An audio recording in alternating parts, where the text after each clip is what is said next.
इस देश का एक हाथ अमेरिका तो दूसरा भारत के साथ चीन है सबका दुश्मन। भारत और ओमान के बीच एक नया अध्याय लिखा जा रहा है, खासकर जब से पीएम नरेंद्र मोदी खाड़ी के इस देश का दौरा करके लौटे हैं।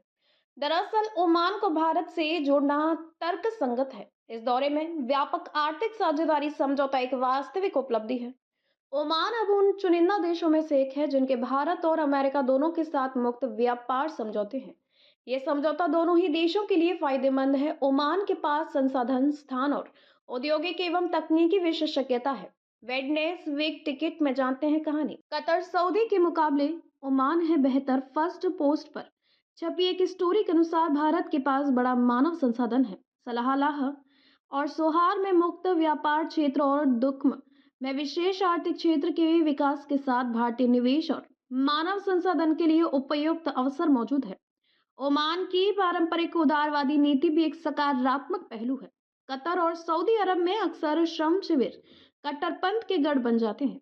ओमान की उदारवादी नीति और शिक्षित श्रम शक्ति को प्राथमिकता देने से कॉन्ट्रैक्ट खत्म होने पर कट्टरपंथी श्रमिकों की वापसी से पैदा होने वाले सुरक्षा जोखिम को कम किया जा सकता है। इसमें सुल्तान हेतम के साथ मोदी की मुलाकात के सकारात्मक परिणाम देखने शुरू हो गए हैं। फर्स्ट पोस्ट के एक लेख में कहा गया है कि अपनी अर्थव्यवस्था की रक्षा के लिए भारत को हिंद महासागर बेसिन में और उससे भी आगे एक प्रमुख सैन्य शक्ति बनना होगा। चीन पहले से ही भारत की भूमिका को चुनौती दे रहा है, लेकिन चीन का खतरा भारत और उसकी पारंपरिक सैन्य शक्ति से कई अधिक व्यापक है।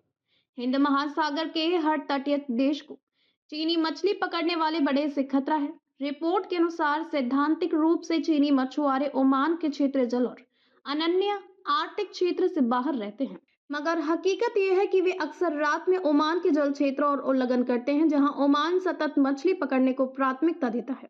वहीं चीनी नौकाएं ओमान की खाड़ी और अरब सागर के समुद्री पारिस्थितिक तंत्र को नष्ट कर रही हैं। चीनी मछली पकड़ने का काम चौबीसों घंटे चलता रहता है। मछली पकड़ने वाली नौकाएं स्थायी रूप से एक ही स्थान पर रहती हैं और अपने औद्योगिक पैमाने पर पकड़े गए मछली को बड़े जहाजों में स्थानांतरित करती हैं, जहां उसे जमा कर आगे ले जाया जाता है।